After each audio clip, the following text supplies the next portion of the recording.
Last of the pre-war pot. I think you'll appreciate this, James. I'm sure I will. Did you drink it like lemonade? It's a fine meal, darling. Yes, but not at that rate. You're far You won't see the like of this again. Well, why don't we all go and see the Lavender Hill mob tomorrow? On Boxing Day in Southend. Well, it's changing, James. Yes, but not Southend. No, Mother, Father, James and I have something to tell you. Well, James has anyway. Well? Come on, James. Don't keep us in suspense. Well, it's just that Marion and I thought... Oh, we've chosen Easter Saturday. At last. I don't believe it. They've named the day. Well, congratulations. Long enough to hate Oh, I'm so pleased. We're both pleased, delighted. Yes, congratulations. It must be the longest engagement on record. Never mind, Julie. If you can be as sensible when your turn comes. Thank you. It's marvellous news. We should have champagne to celebrate. Well, don't give Jilly champagne. She'll be on the floor. No, I listen, everyone, there's On more the floor news anyway, if yet. we're not careful. Can we take more shots like this, darling? Don't be so unfair, Donald. Come on, James. Spill it out. Well, I've been posted to East Africa, Kenya to be exact. Apparently they've had enough of me in Singapore. Oh, that's absolute nonsense. As always, he's been totally over-modest. He's been promoted to assistant district officer, and he and I and a few others are going to guard the last bastions of the empire against whoever. Kenya, gracious, you're both so lucky. I wish I were young again. Well done, James. You'll be a governor yet. Oh. When do you go? April, sir. Marvellous. Of course, we shall miss you most terribly, but what an opportunity. Marion's hardly been away from home before, and the company will probably fall apart without her and myself. Well, it's a wonderful experience for them both. Isn't this wonderful news, Dorothy? It's marvellous news. Didn't the Lomaxes go to Kenya? Well, Southern Rhodesia, darling. Oh, well, it's all pretty much the same, isn't it? What are you going to do? Grow monkey nuts? Well, not exactly, Julie. Well, it's pretty hot wherever it is, isn't it? It can be. Oh. So that's why Marion's been buying all that slinky underwear lately.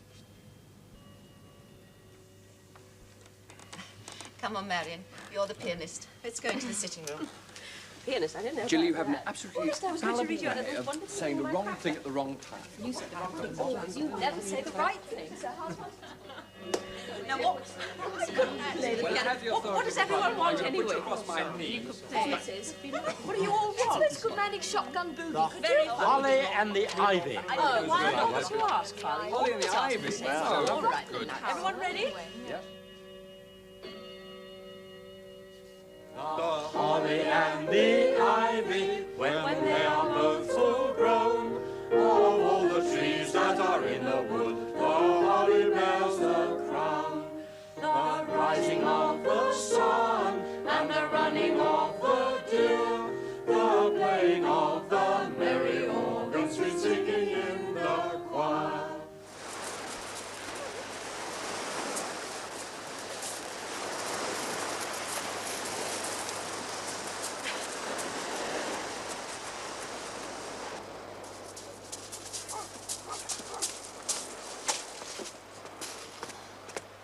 I thought at one time I was down for the Gold Coast. Looked almost certain.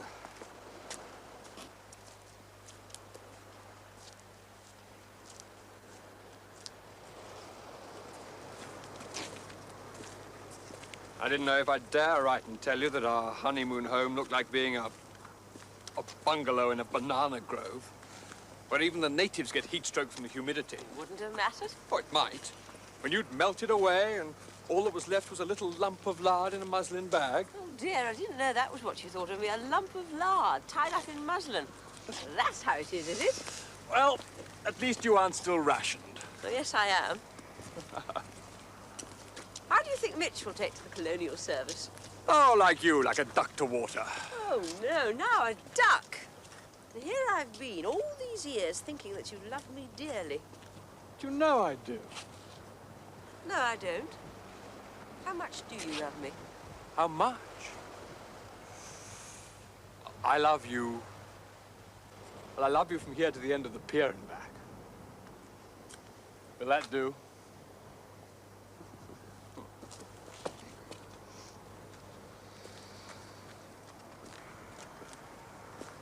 I read something in the Telegraph about the Mau again today. A family of farmers were attacked. Yes, I saw that too. That's hundreds of miles from where we're going. 99% of the Kikuyu were loyal. There's absolutely no danger.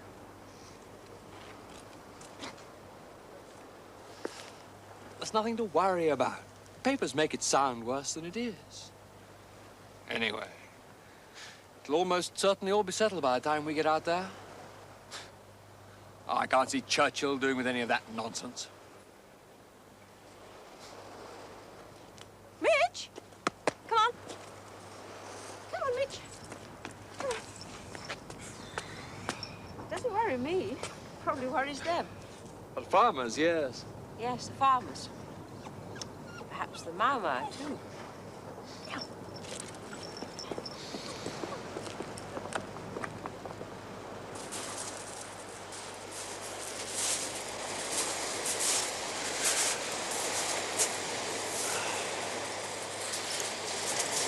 You know, sometimes, oh, just sometimes, I used to lie in bed and think that you were never coming back to me. Silly old thing. No, it's... perhaps. But I used to imagine that you'd found some little 17-year-old Malay house girl. Well, you always hear how beautiful and servile and worshipping they are.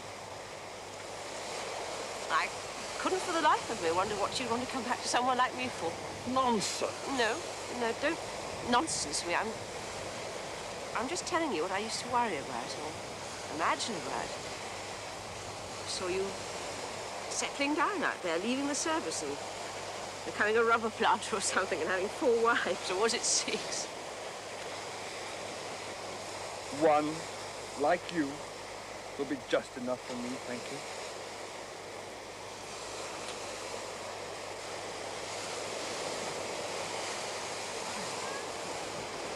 It's chilly.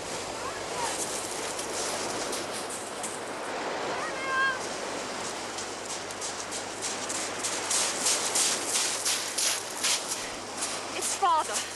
He's collapsed. I knew. When the boy came running across the yard, I knew then that I was a widow. He didn't have to tell me. Not Dr. Sargent either. It was the way it was when we got the telegram about Graham. Your father just looked at me. Then he looked at it. He didn't have to open it. He didn't want to. He said afterwards he was glad you were both out because he wouldn't have wanted you to see him cry. 1944. Graham would have been nearly 30 by now. 30 at Easter. Just about ready to take over the firm. Though I don't think your father was quite ready for that just yet. No, I don't think your father was quite ready to retire just yet.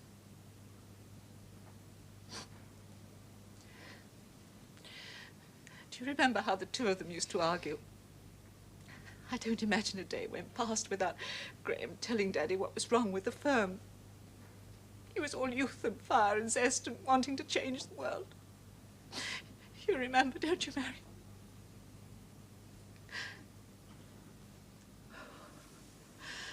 So many arrangements to be made.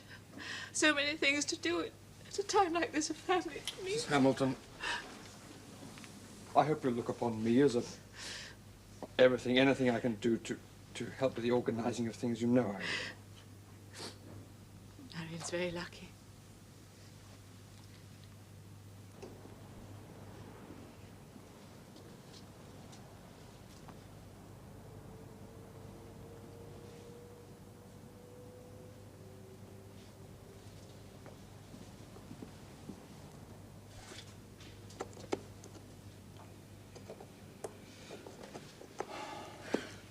Wyman, are you still here? Aye.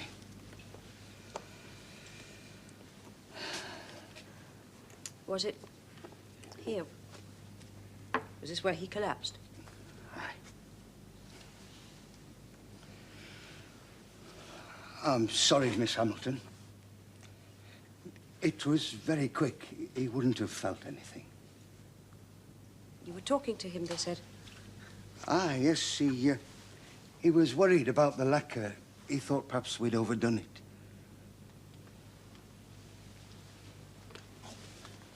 He fell onto it.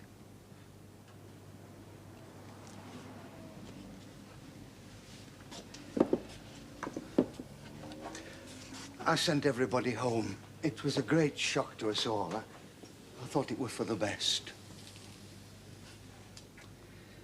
We grew up together, you know, your father and me. Well, I mean, I knew him before your grandfather took me on to serve me time. I should go home if I were you, Mr. Wyman. Thank you for everything today. You've been very kind.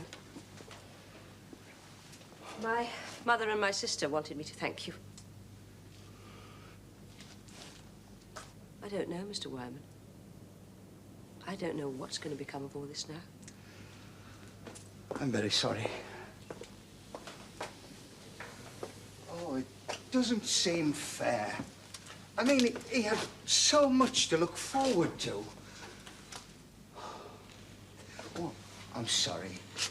I forgot they were telling me that congratulations are in order for you and Mr. Mitford. Easter, isn't it? Yes. Thank you. Aye.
Save those tears of yours if I were you, son. We'll be closed down by Easter.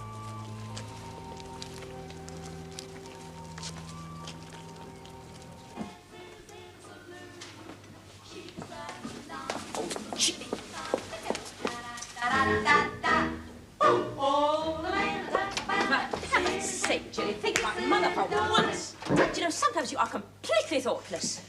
Well, I wish someone would kindly tell me how long one's supposed to I mourn. just don't think that is very thoughtful. Not now, not yet. I don't suppose you and James have been doing much mourning in the past few days. What do you mean? What's it like, Marion? What's what like? Nothing. It doesn't matter. I shall find out for myself sooner or later, I suppose. Now, what exactly are you trying to say? Nothing. It was a joke. It doesn't matter. I think it does matter. What do you mean? Well, I've seen you sitting out there in his little car, saying your good nights and all that sort of stuff. Or what? Oh, crikey, all nothing, I imagine. That's right. Or nothing. Nothing. What? I don't really see that it concerns you. Nothing at all. What do you expect? Well, Marion, you're 33.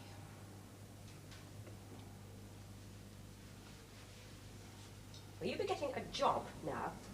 I might. What do you mean? Well, without the firm. Oh, goodness, don't tell me Father's left us all in straitened circumstances. Of course has he? not. I just thought that someone of your age ought to be doing something. You must be bored to death half the time. No. Not really. Well, it doesn't matter. But it's quite lunchtime yet, Phil.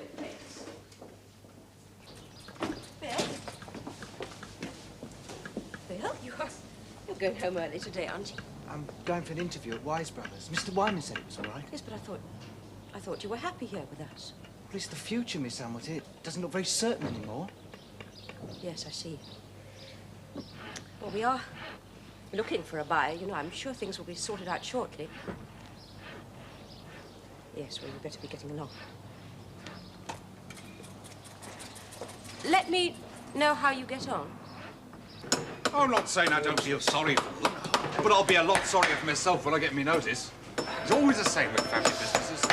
Either the blood runs thin and the son ruins everything the father's built up, or it runs out and there's no son to carry on. There was a son. Yeah, but what about now? 3 women. It's hopeless. They'll never find a buyer.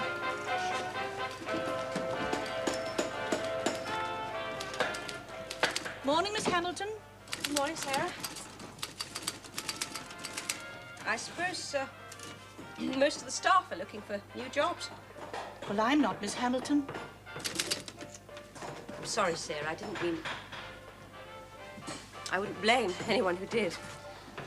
There's a feeling going around that you won't find a new buyer.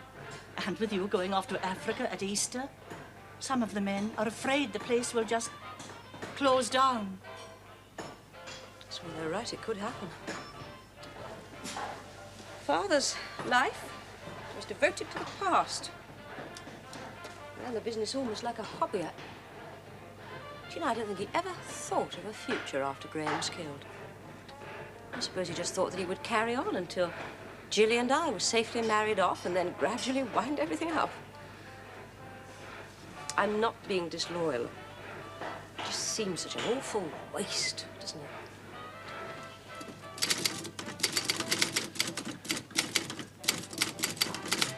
Would you believe me if I told you I was nervous? Yes. What are they like?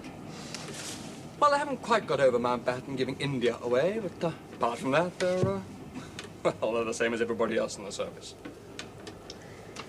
I feel as if I was being taken to be vetted by the district officer before I'm allowed to marry you. It's like having to meet a second lot of in-laws. Absolutely. But don't worry about it. You got on perfectly well with the first lot. Father's delighted I'm going to settle down. Is that why you're marrying me? What? Oh, well, you know, career prospects. It is better to be married at your age in the service, isn't it? Well, yes, but I'm talking nonsense again.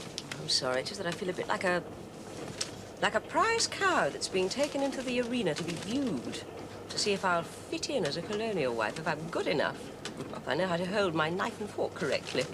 Well, isn't that right? I mean, wouldn't it be terrible if I failed the test? Oh, come on. Oh, seriously, what would they do? What would they do if I spilled my tea, or if I flicked cigarette ash all over the carpet, called the governor's wife Dearie? Would they let you marry me? Or would you be posted quick as a shot to Kathmandu, never to be seen again? Silly thing. With your background, it's as though you were made to measure. You can talk about antiques and furnishings and fabrics and mahogany commodes, and they'd be spellbound. They'll have you redesigning their houses for them if you aren't careful. Nope, that's all over. All done with. Father's death ended all that for me. But I thought you enjoyed the work. Oh, yes, I enjoyed it well enough, but it was all about the past. Worrying about making things look the way they did 100 years ago. Well, it was like living in a cocoon in the last century, where nothing that was going on around us had any relevance. No, it's time for a change. It's time I change. I want to move into the 20th century, even if it is half over. Well, I don't think you'll find much of a frontier spirit as the wife of an assistant district officer in East Africa. British Empire's a bit like your father. There's a very healthy reverence for tradition. And doesn't that ever bother you? Future, I mean. No. I suppose that's why I joined the service. I like security, tradition, knowing what I'm going to be doing next week and next year. I wish you'd known Graham. Oh, you would have been complete opposites. Should have liked him. He was always telling Father how the firm belonged to the past and that they'd have to change as soon as the war was over. Father never listened.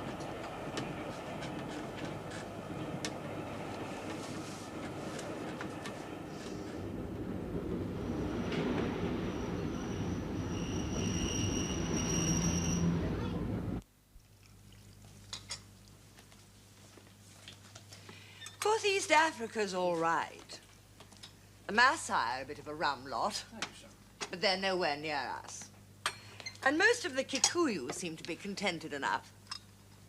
But I think we really miss India. Of course, the climate could be absolutely foul. And towards the end, even the servants were becoming positively disagreeable. But there's something quite majestic and glorious about those mornings in early winter when the sun finally melts the frost away, and it's almost as though you can watch the country coming alive before your eyes. It's really quite extraordinarily moving, isn't it, Harold? One can quite understand that sense of mysticism that they have out there. We were really very sorry to hear about your father. James has told us a little bit about him, and, well, it really was very, very sad. You're not going to postpone the date or anything? Oh, no, of course not. No, of course not. You're quite right. Sad though it is, life must go on. My father never interfered with anything I did when he was alive, and I think he'd be insulted if we allowed his death to interfere with our plans. Yes, of course. You're quite right. Now, I know that you're an expert, so you must tell me, what do you think of my chair? Oh, the Hepplewhite. So I've been admiring it since I came in. It's very, very elegant. And sturdy, too. I must congratulate you. It was Harold's Christmas present. All our married life, we seem to have been surrounded by bamboo and woodworm. We found this in a sale in Conduit Street. Of course, I would like to ship it out to Africa with us, but I'm so terrified that some ham-fisted black will go and drop the crate and smash it that I've decided to leave it here. Did I ever show you my gun collection? No, sir. Oh, it's in here, in the study.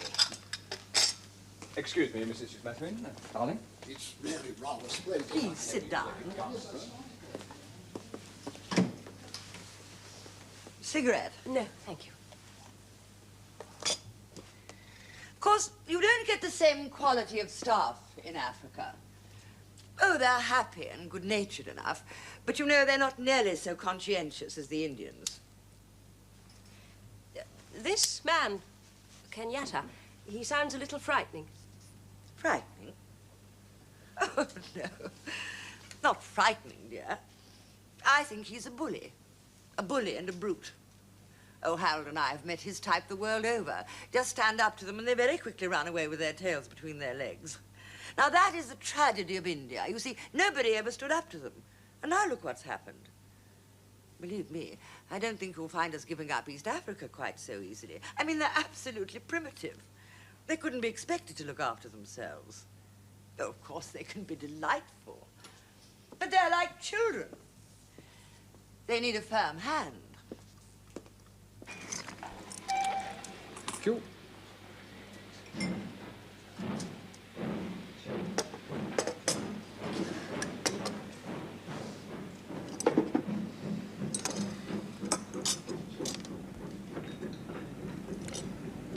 You want to talk about it?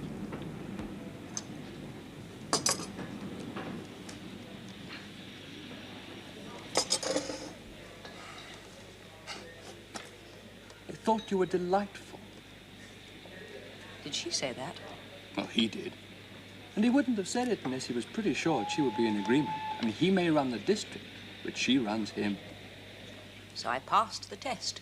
Flying colours. So ironic, but that's what depresses me. Do you think that in 20 years' time, we'll be like them? Looking forward to our leaves in England so that we can sit on an antique chair in Edgerton Terrace, complaining about staff problems and the difficulties of getting nannies to stay out there, and always looking back to the way things used to be. If that was the test I passed today, I don't think I like myself very much, because I'm sure that I'm not that kind of person. What kind of person? James, if you can't see, I can't tell.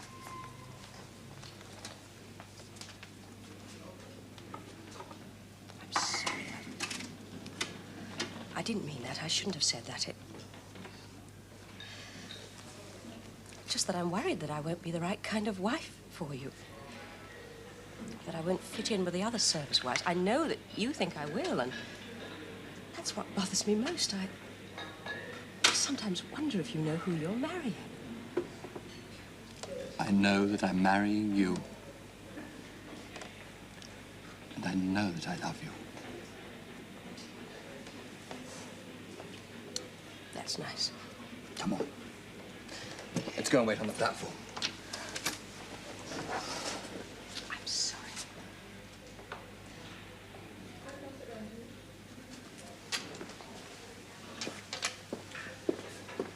Thank you so much.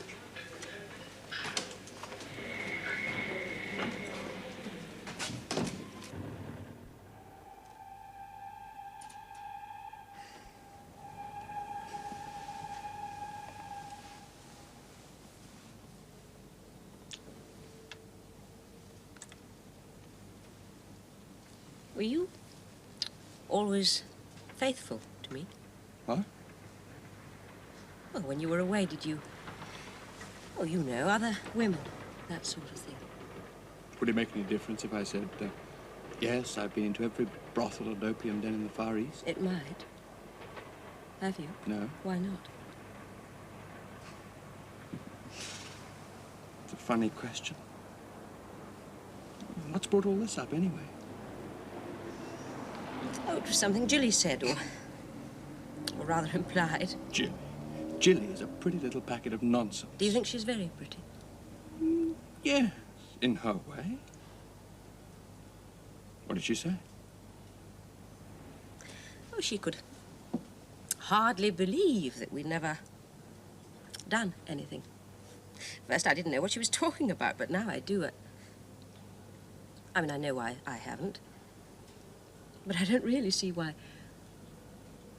You must have been faced with all kinds of temptations. Only temptations I've been faced with here in this car with you. Liar. Anyway, I'd rather love you for a lie than hate you for telling me the truth.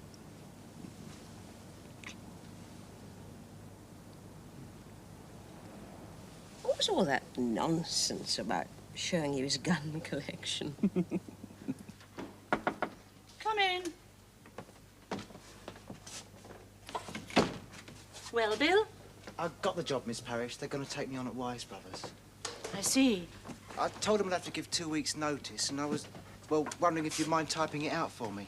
Isn't that rather formal? Well, Mr. Wyman thought it should be done like that. Well, it's easier, isn't it? I mean, it saves anyone any embarrassment. All right. What do you want to say? Well, I don't know, really. I suppose I ought to thank them for teaching me the trade and all that, and say that I'm sorry to go, but, well, I have to, and it'll be 2 weeks from Friday.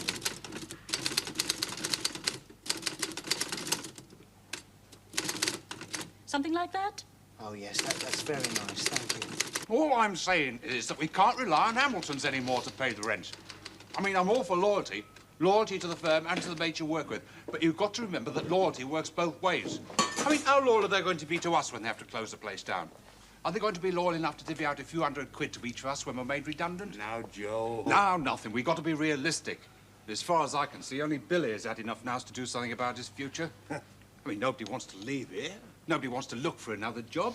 Wise Brothers are paying me an extra 10 bob a week. That makes a difference, too. Yeah. An extra 10 bob a week for labouring. Bill, you're learning a trade here, remember that. What kind of a trade's the lad going to have when he's out of work? I mean, they're not exactly screaming for master restorers round here, are they? You're all being bleak, thinking the worst before anything happens. Miss Hamilton is doing everything she can to keep the firm going. What happens in Easter when she's married and off living in Africa? Yeah. I mean, you can't expect the old lady to hang around forever waiting for a buyer. And as for that young Jilly, well, I don't know. There's a lot to do, though. Real party girl she is, that one. A mate of my brother's said he saw her over at a party at Loughton Way just before Christmas. He said she spent the whole night going from one bloke to another. He said it almost made him think of getting a job round here. You better not let Mrs. Hamilton hear you talking like that, or you'll be out of here faster than you can walk. Oh, come on, I was only joking. Well, maybe. Oh, it's just that everything seemed to be going so nicely. I mean, I couldn't imagine working for a happier company.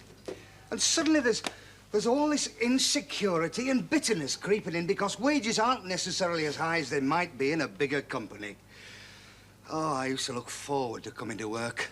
Now, it's all worry. Do you know, I even find myself looking down the situations vacant columns.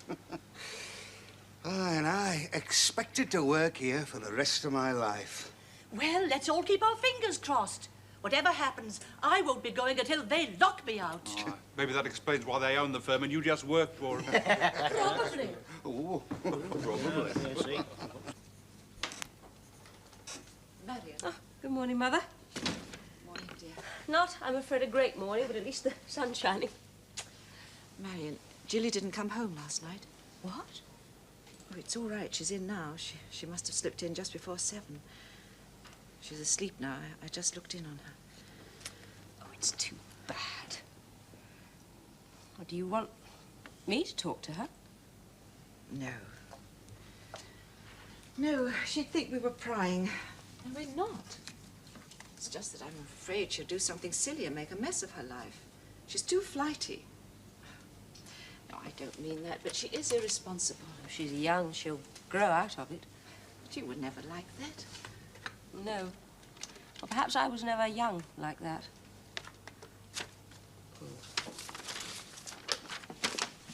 Simpson, Scott and Bamford. They're holding out very little hope of our finding a buyer. It seems that no one wants to invest in an old, established family firm, especially when the family wants to give it up. No one's much interested in restoring anyway. Apparently, they want everything sparkling new and Festival of Britain bright these days. You know that Bill Bates is leaving? I expect there'll be others. If the workshop does close down, it'll affect them far more than it does us. Well, where are Wyman and John Phillips going to find work now that they want to do? And Mr. Pye? Well, we must think about sending out the wedding invitations next week. Oh, there's no hurry. Oh, yes, there is. It's February already. It'll be Easter before we know where we are. Yes, but it seems so soon after Father's death. I know. But you have to think about the future. And we can't ask James to ask the service to postpone his appointment. Is the list ready? Yes, it's ready. Well, everything's ready. It's been ready for years.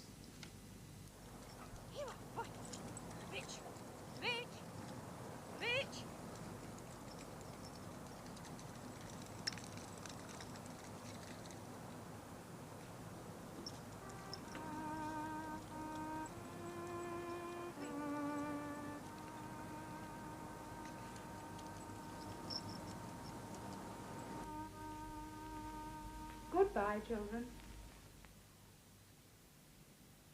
This is London. It is with the greatest sorrow that we make the following announcement. It was announced from Sandringham at 10:45 today, February the 6th, 1952, that the King, who retired to rest last night in his usual health, passed peacefully away in his sleep earlier this morning. The BBC offers profound sympathy to Her Majesty the Queen and the royal family.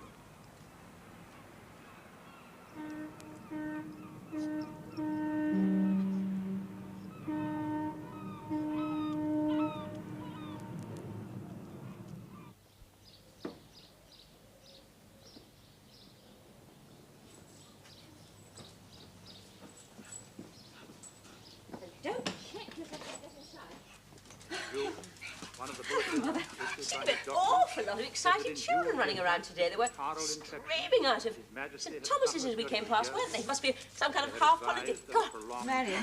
Yes? The King went first to Windsor and then to Sandringham. At the beginning of August, he went with members of the royal family to Balmoral. On September the 8th, he returned to London for one day to see his doctors. After another week at Balmoral, he returned to Buckingham Palace. And a few days later, a medical bulletin announced that examinations had shown structural changes in the lung. On September the 23rd, His Majesty underwent an operation for lung resection. Afterwards, he was reported to be making steady progress, and at the end of November, he was able to go to Windsor. The King returned to Buckingham Palace a few days later, and was there on December the 11th, when the 15th anniversary of his accession was celebrated. He spent Christmas with his family at Sandringham. Princess Elizabeth and the Duke of Edinburgh have returned to Royal Lodge in Kenya from the hotel in the jungle where they spent the night watching wild game. Their original plan was to spend another quiet day before flying to Mombasa tomorrow.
Well, it's a bit long, isn't it? Come over here, let's have a look at it. Stand up there. I'll get my pins. What do you think about inch and a half up?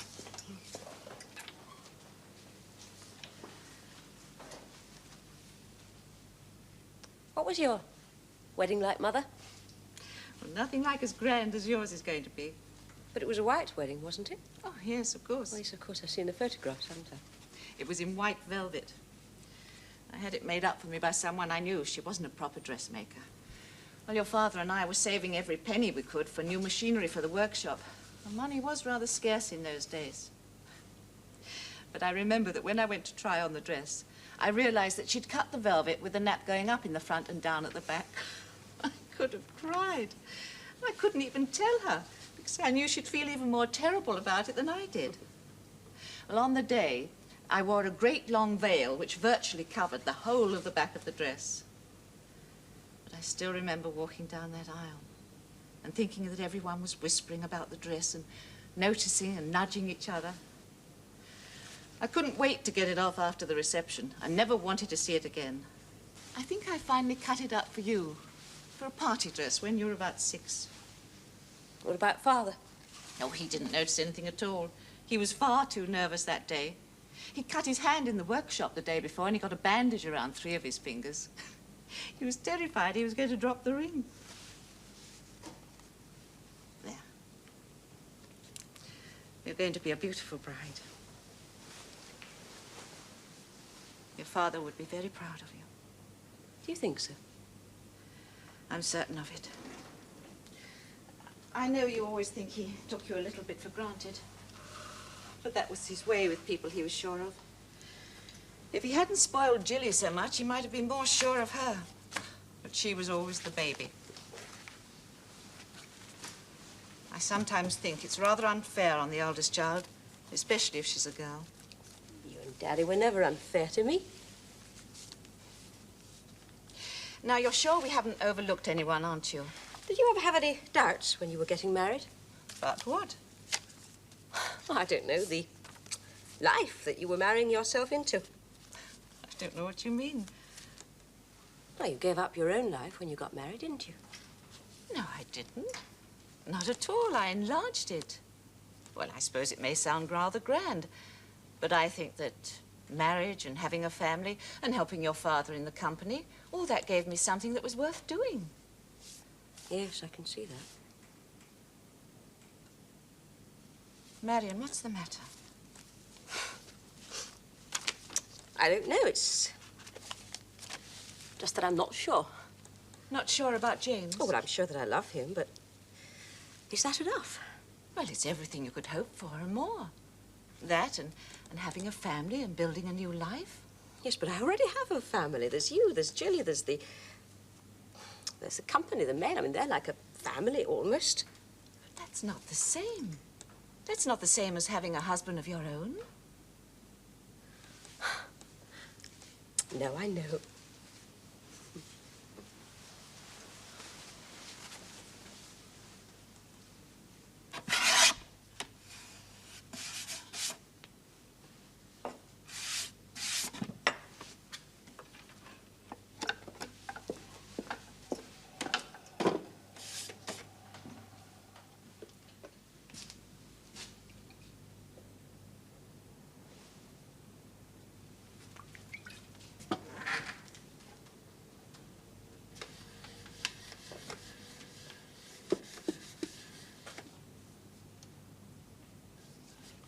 I don't understand. I'm sorry. You must give me some explanation. I don't think I can. We've been waiting so long. We've been looking forward to it for so long. I wouldn't make you a good wife, James. I'm not cut out for it. For what? For everything. The grand colonial life, all the protocol, the tea parties, the talk. Doesn't have to be like that. I think it does. I'm not criticizing it. I'm just accepting that that's the way it is, and I know that I'll never fit in or be happy. I could never leave the service, not now. Of course not. I wouldn't expect you to. It's not that. I know that you must think that I'm selfish. Of course you must. And that I should have thought of all this a long time ago, but I did. Truly, I did. I thought that I wanted your kind of life. I've thought about nothing else for 4 years. Waiting and planning, counting the days until your leaves came round. So why now? There's no one single reason. It's just that I have this compelling feeling telling me that I must stay here, that there are things to be done here. Things that I'll never do if I marry you. I cannot imagine that you know what you're saying. Or that you've thought for 1 minute about what you'll be giving up. I know exactly what I'm giving up. I'm giving up security. I'm giving up an exciting future, a privileged way of life. And any hope that I might be doing anything worthwhile. Isn't what I do worthwhile? Yes, I'm sure it is for you. But what would I be doing other than appearing as Lady Bountiful? That isn't enough. Marion, you're 33. And you're probably my last chance. I never said that. It doesn't matter. I know it. But it doesn't change anything. What will you do? I'll stay here. There's work to be done here. If Graham had lived, things might have been different, but I feel as if I belong to Hamilton's. Or perhaps it's because I feel that I'm needed here, that I have duty. You're mad. Yes, I know.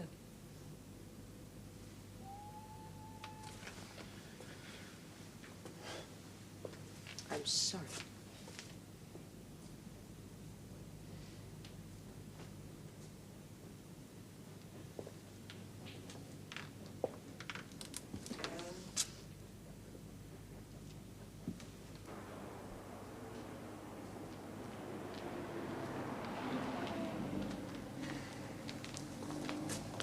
Would you mind giving me a lift? Huh? Well, where do you want to go? Well, there's a party. Party? Do you want to take me to a party?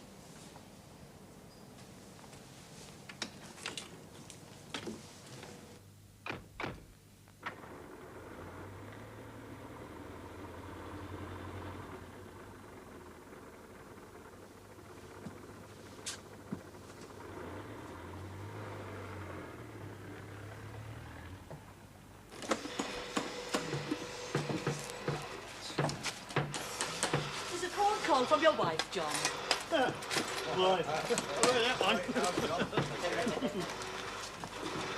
Mr. Wyman.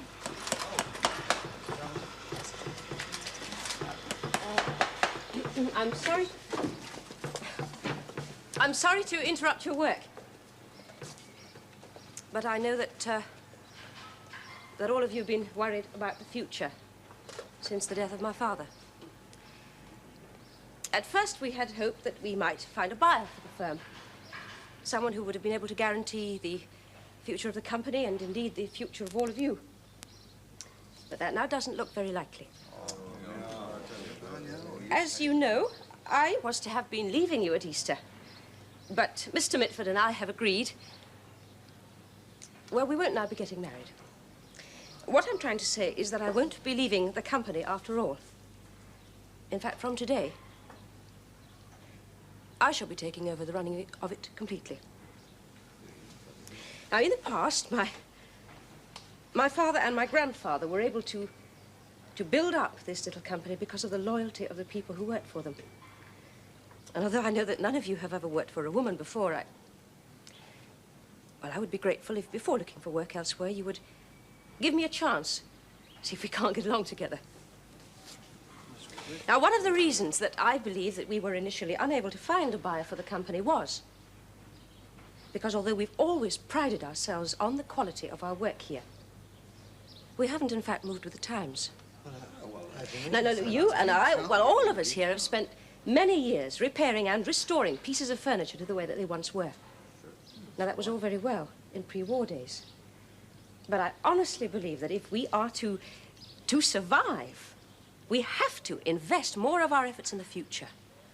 Now, listen, now, just because we've spent a lot of time working on old furniture, it does not mean that people want new and shoddy things in their homes. So we are going to invest in new, high-quality pieces for what I am sure is a growing trade. Yeah. Now, look, it's all a gamble, I know, and I wouldn't blame anyone if they were to ask to leave, but I do wish that you'd all stay, at least for the time being, and give yourselves and give me a chance. See if we can't make a go of things. Thank you for listening to me. If you have any questions, I'll be in the office, so thank you very much.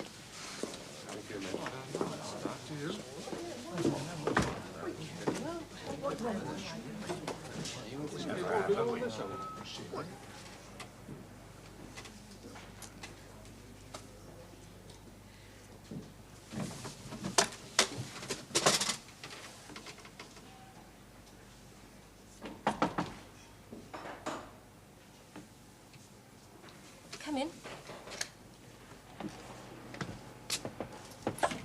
Yes, Bill.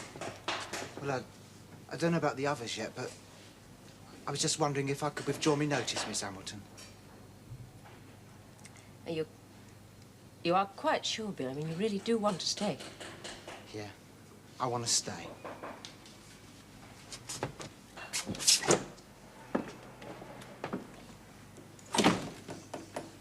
Well, yeah. All right.